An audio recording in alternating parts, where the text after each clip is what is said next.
I would start by saying in 30 seconds, if you take the speech of Mr. Zaffarana, you put the Mediterranean, you have really all the answers there. So I fully subscribe to what President of ENI said, and this absolutely applies to the Mediterranean.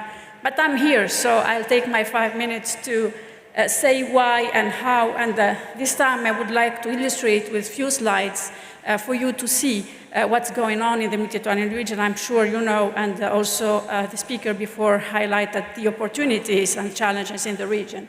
So next slide, please, or I do it myself? Okay, so here we know that the Mediterranean is a hotspot for climate, but we can even say it is hotspot for the demographic issue and energy demand.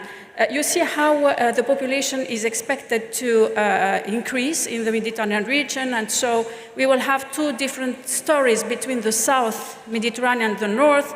We do expect more than 123 million people to come in the region, whether the population in the North Mediterranean region is expected even to decrease.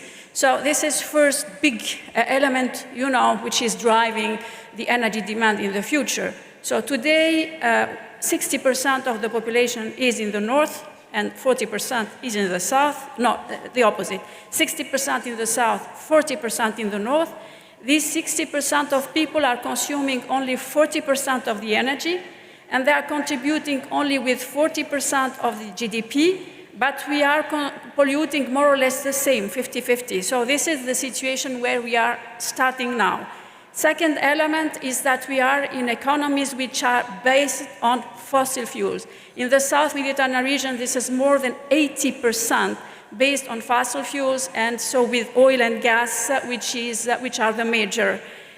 So second element is GDP. So today we say that South is contributing only with 40%, but this population, we expect also GDP to be driven by the South Mediterranean region, and by 2050, between today and 2050, GDP will more than double. So it is obvious that we need more and more and more energy in order to fuel this economy.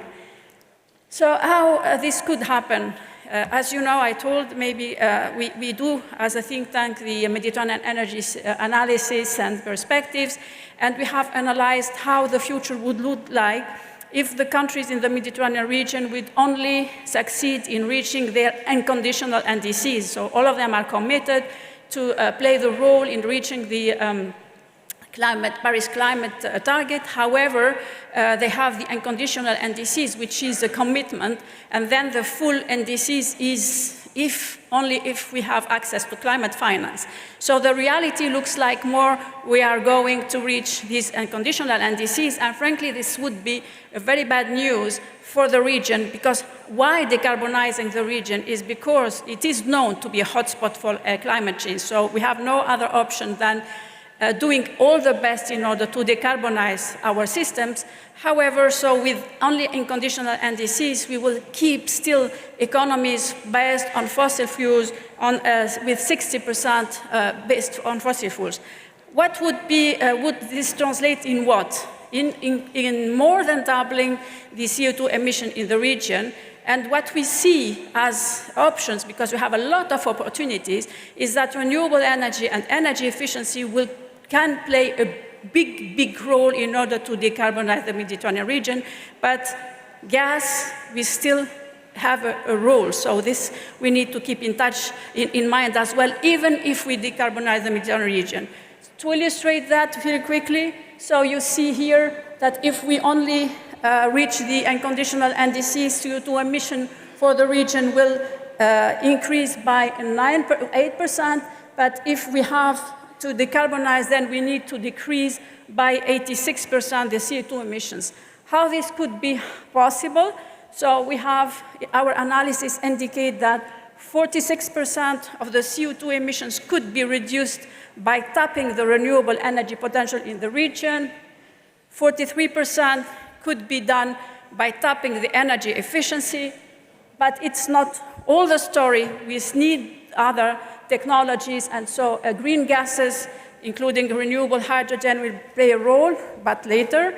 6%, and also CCUS will be needed. So as I said, even in a decarbonized region, we will have natural gas.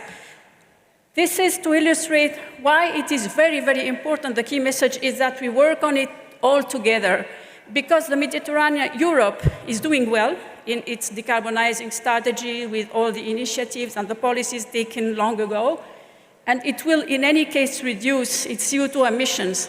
But if we don't accelerate the energy transition in the Mediterranean region as a whole and in the south, what will happen is that the efforts that will be done by Europe will be killed by the South Mediterranean region. And so the message here is that we need to work together with the South Mediterranean countries to have them as partners to help accelerating the decarbonization in the region, in Europe, but only at home, because this is very important if we are to reach the targets. So as my time is over, I would conclude. I really very much liked what President Zafrana said, and I really, il viaggio de coraggio e de collaborazione.